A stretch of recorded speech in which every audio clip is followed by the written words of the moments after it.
No tenemos un plan. El podcast de la Fundación Promaestro para aquellos que, en vez de talar selvas, riegan desiertos.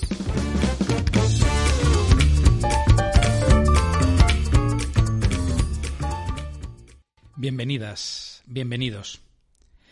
Si veis en la escuela niños quietos, callados, que ni ríen ni alborotan, es que están muertos.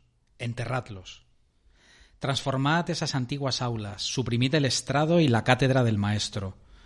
Sustituid en torno del profesor todos esos elementos clásicos por un círculo poco numeroso de escolares activos, que piensan, que hablan, que discuten, que se mueven, que están vivos. Esto no lo digo yo. Lo decía Francisco Giner de los Ríos en 1880, citando a la pedagoga francesa Manet Papé Carpentier. Y estas palabras siguen teniendo validez, aunque la educación no sea igual que en el siglo XIX. Porque quien diga que es igual o miente o se equivoca. Que se pasee por cualquier colegio, que vea cómo dan clase los maestros y las maestras, que hable con ellos, que se fije en cómo aprenden hoy los niños y las niñas. Lo que nos pasa es que a los seres humanos nos gusta mucho innovar y polemizar, y llevamos milenios perfeccionando las dos cosas. Así que al final siempre acabamos criticando la escuela, bien por anticuada y rancia, bien por moderna y guay, sin que importe que no sea ni lo uno ni lo otro. Y también trazamos una línea, a veces bien roja, entre docentes innovadores y tradicionales, entre profesaurios y pedagogos. En fin, creo que merece la pena que aclaremos dos puntos si queremos avanzar en este debate. El primero, que en educación no debemos hablar igual de innovación que en el ámbito tecnológico o en el mundo empresarial. La innovación educativa no debería tener nada que ver ni con nuevos modelos de negocio, ni con apuestas o experimentos arriesgados, ni con tecnología punta, ni con inventos de marketing. Y el segundo punto es que la innovación en educación nace de la pulsión transformadora que existe en todos los buenos docentes y que les da la energía necesaria para poder responder a los retos del aula día tras día. Este deseo les lleva siempre a preguntarse ¿qué pueden hacer mejor? ¿Qué pueden cambiar para que sus estudiantes aprendan y desarrollen todo su potencial? Por esto y por otras muchas razones, las palabras de Giner de los Ríos siguen siendo válidas. La innovación ha de estar supeditada a la idea de transformación. Lo importante no es que algo sea nuevo, sino que sea bueno. Además, nuestra tradición transformadora en España es muy relevante y encontramos en nuestra historia grandes e inspiradores ejemplos. El propio Giner y la Institución Libre de Enseñanza o los movimientos de renovación pedagógica son algunos de ellos. Y hoy, en nuestro programa, vamos a hablar mucho de transformación educativa con nuestro invitado, Rafa Atienza. Empezamos.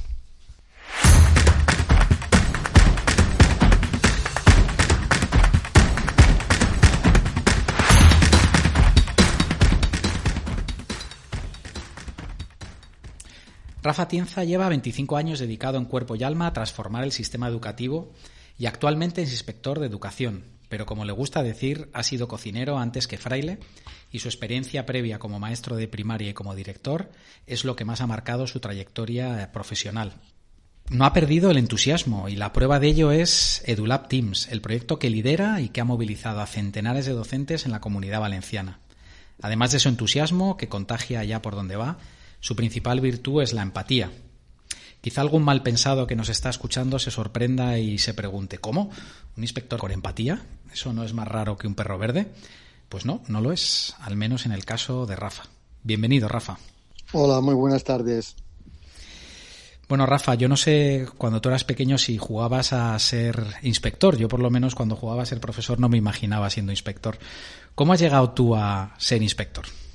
Pues mira, Jorge, la verdad es que nunca he soñado con ser inspector. Sí que soñaba con ser arqueólogo. Esa era mi vocación. Lo que pasa es que los depares de la vida pues te llegan a la vida de la enseñanza y la verdad es que estoy muy agradecido porque ha sido algo que me ha marcado no solo en el terreno profesional, sino también en el personal. Bueno, a tu pregunta, ¿cómo llego a la inspección? Pues viene determinada porque yo era un docente, concretamente de educación física. Siempre he tenido inquietud en cómo transmitir aquello que uno tiene dentro a sus alumnos. Y en un momento determinado de mi vida profesional tuve la oportunidad o me ofrecieron la dirección de un centro. Un mundo que yo desconocía completamente y que al poco tiempo de ejercer como director me fascinó y me enamoró.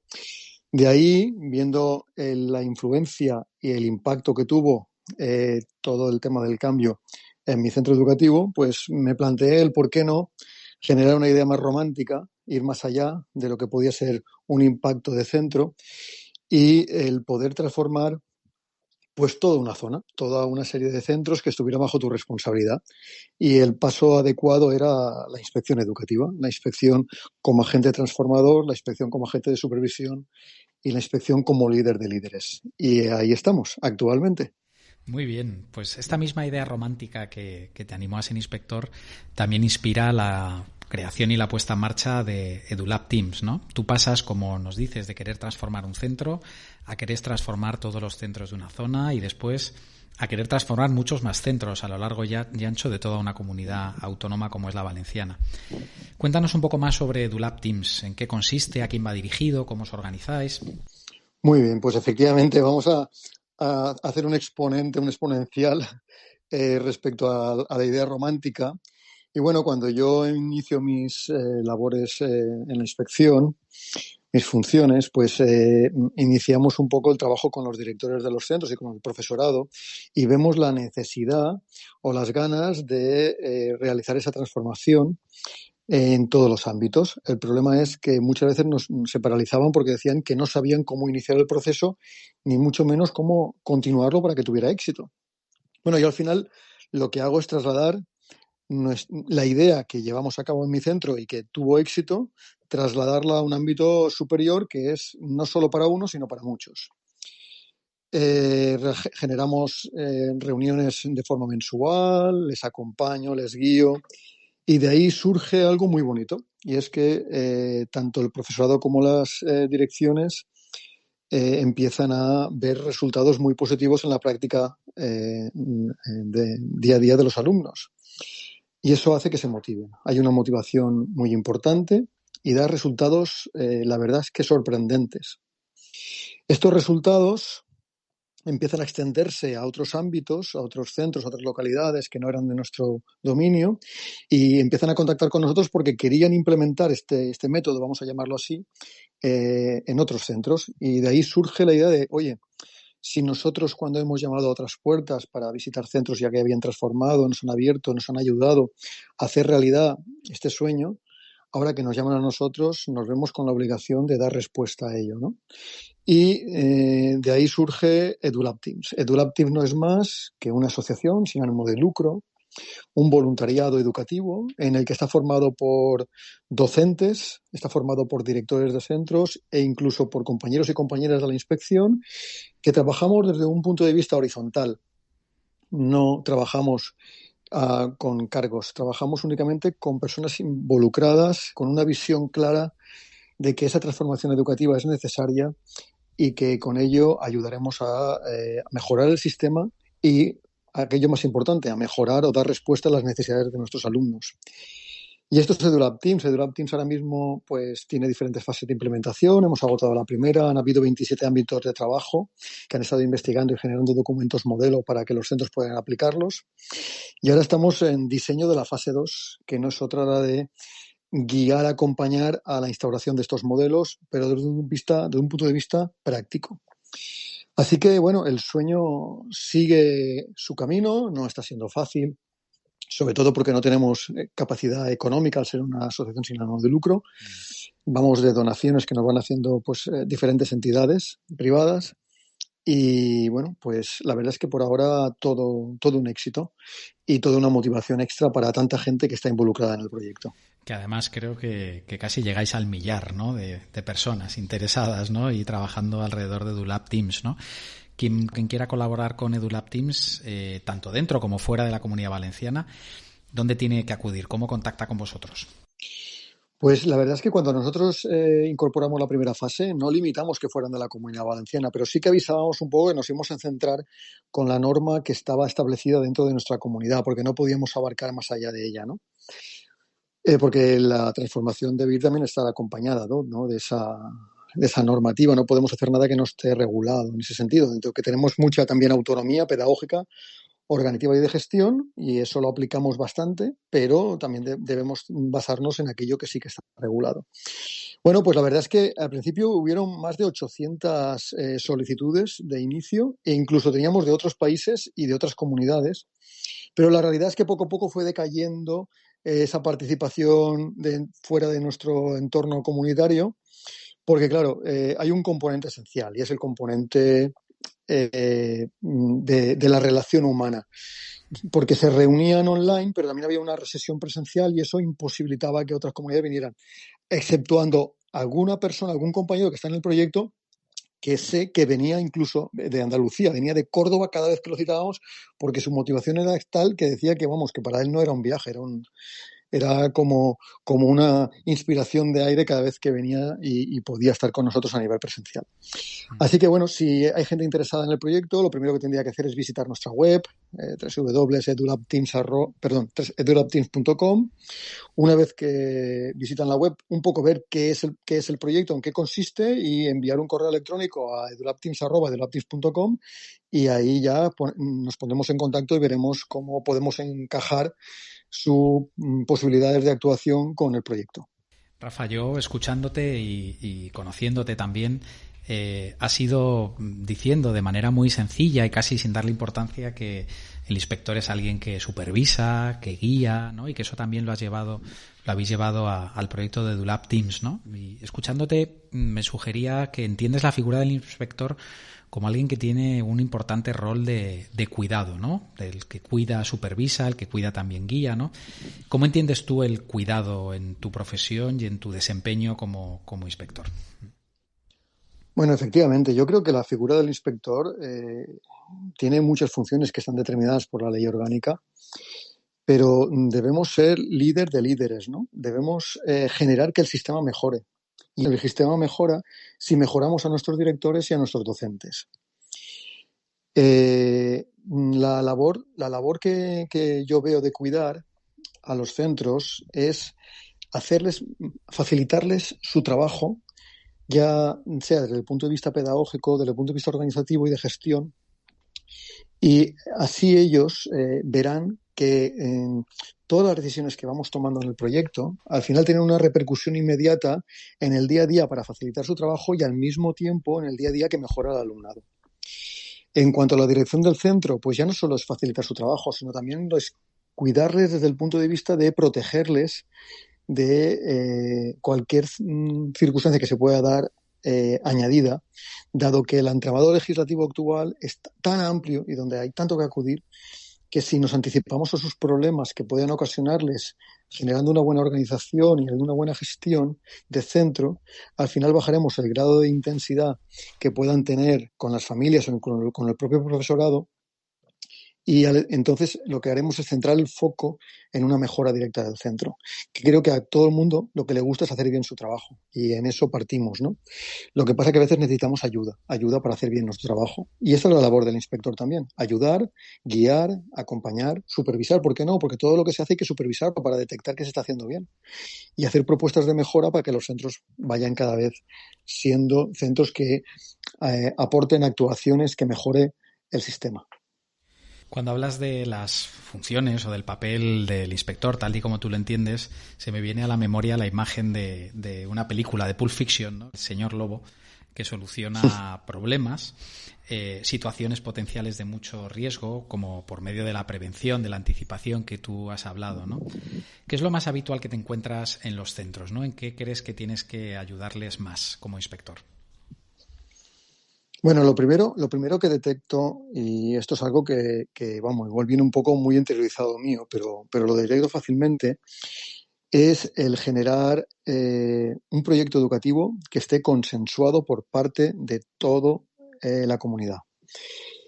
Si somos capaces de trabajar de forma colaborativa, si somos capaces de cooperar entre docentes, cooperar con familias, buscar alianzas con nuestro entorno, llegar a acuerdos, generar debates para que esos acuerdos sean efectivos y plasmarlos en un proyecto, que en este caso es el proyecto educativo, creo que con eso vamos a tender los cimientos suficientes como para trabajar con garantías de éxito.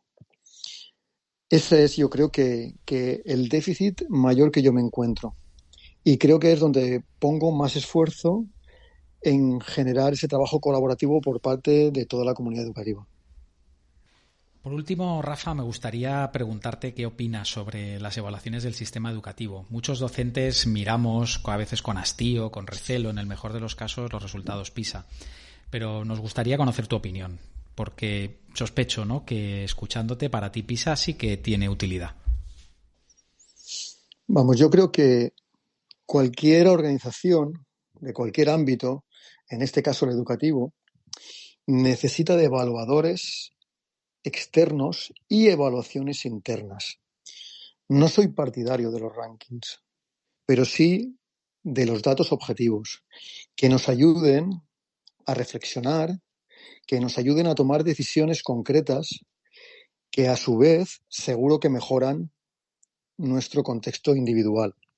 Por lo tanto, las pruebas PISA pues son una evaluación externa que existe, que nos puede dar a objetivizar diferentes aspectos que posiblemente en nuestra evaluación interna pueden estar contrastados o no estar alineados. Pero eso seguro que nos genera una dicotomía que nos ayuda a reflexionar para mejorar.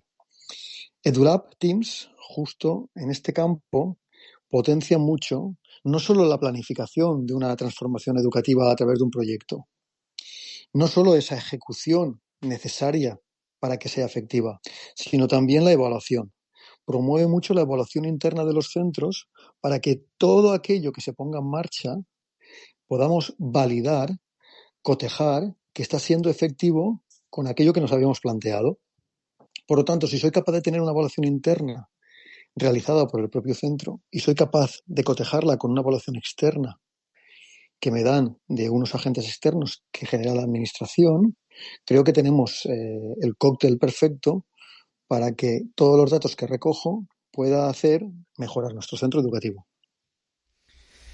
Muy bien, Rafa. La verdad es que escuchándote hablar sobre PISA me venía también a la memoria una de tus películas favoritas, El Club de los Poetas Muertos, que a lo mejor muchos de nuestros oyentes todavía no han visto y se la recomendamos, en el que el profesor Keating, un profesor carismático que revoluciona una escuela tradicional, convencional, le repetían eso de "oh capitán, mi capitán", que quizá a lo mejor tú como yo, que es una de mis películas favoritas, pues hemos soñado que nuestros alumnos nos dijeran en algún momento.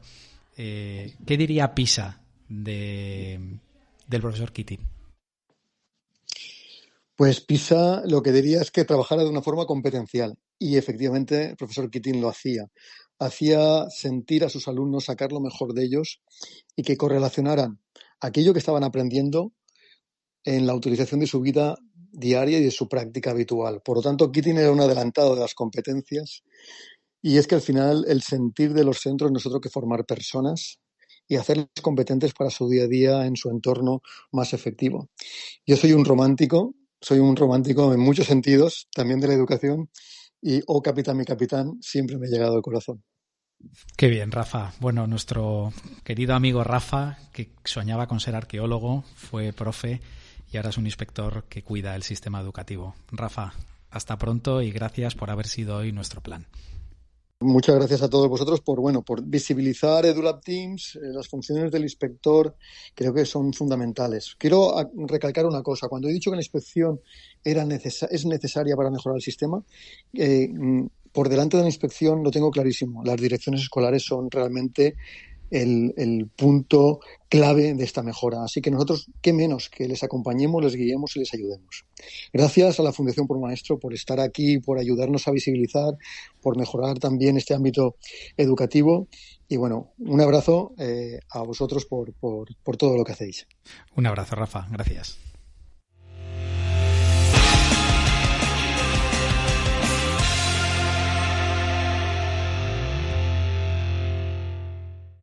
Tenemos con nosotros a Karen Pérez Rubio, a cargo de la última sección de nuestro programa. Hola Karen, ¿qué nos traes hoy? ¿De qué vamos a hablar? El tema de hoy estaba clarísimo. tenemos que seguir hablando de transformación educativa. Y en ProMaestro tenemos la suerte y el placer de colaborar con la Fundación SM en programas de formación del profesorado. Y podemos afirmar que su enfoque es verdaderamente transformador. Pensamos que merece mucho la pena conocer el movimiento de reimaginar juntos los futuros de la educación, que impulsan junto a la UNESCO. Maite Ortiz, directora de la Fundación SM, nos va a explicar brevemente cuáles son las claves de este proyecto y cómo trabajan en él con los centros educativos y los equipos docentes. Fundación SM, en alianza con la UNESCO, pone en marcha el movimiento Reimaginar Juntos Nuestros Futuros dentro del marco de Escuelas que Cuidan. Unas escuelas que son centros e instituciones que ofrecen una educación transformadora, inclusiva y de calidad bajo la ética del cuidado. Estas escuelas inclusivas y de calidad responden a la perspectiva que plantea la UNESCO en su definición de lo que es una educación de calidad, donde nos dice que la educación de calidad propicia el desarrollo de las competencias, los valores y las actitudes que permiten a los ciudadanos llevar vidas saludables y plenas, tomar decisiones con conocimiento de causa y responder a los desafíos locales y mundiales mediante la educación para el desarrollo sostenible y la educación para la ciudadanía global, un acuerdo al que se llega en la Declaración de Incheon en 2015. De esta manera se trata con este movimiento de crear una comunidad de profesionales que comparte la visión no solo de lo que es una educación inclusiva y de calidad, que es lo que acabamos de decir, sino también de lo que es una buena práctica educativa, así como de lo importante y lo necesario que es el apoyo mutuo entre profesionales para la mejora continua. Por eso, dentro de este movimiento, reflexionamos juntos, compartimos nuestras ideas, las implementamos, las llevamos al equipo para que puedan verlas, las puedan validar, puedan darnos feedback. Y al final del todo, una vez que hemos recogido todas las recomendaciones y las sugerencias, las volvemos a implementar, y una vez que la comunidad reconoce esa práctica como de calidad, las compartimos en una publicación para que sirvan de inspiración a otros.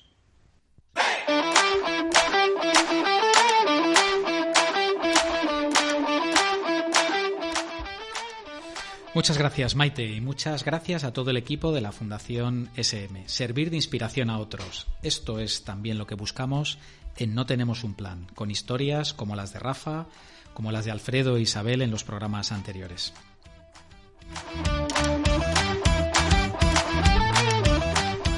Y me alegra mucho contar que ya estamos recibiendo los comentarios de los oyentes de este podcast. Bueno, de los oyentes no, mejor dicho, de los escuchadores. Porque como nos decía Isabel, vosotros no sois oyentes, sois escuchadores.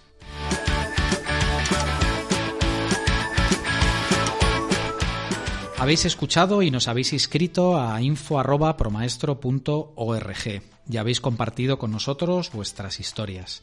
Me hace mucha ilusión saber que en algunos de los próximos programas podré entrevistar a profes a los que no conocía antes de lanzar este podcast. Por favor, seguid haciéndolo, seguid escribiéndonos, seguid diciéndonos lo que os gusta más, lo que os gusta menos y sobre todo seguid compartiendo los episodios en redes sociales. Y lo que nunca dejéis de hacer es transformar la educación. Hasta pronto.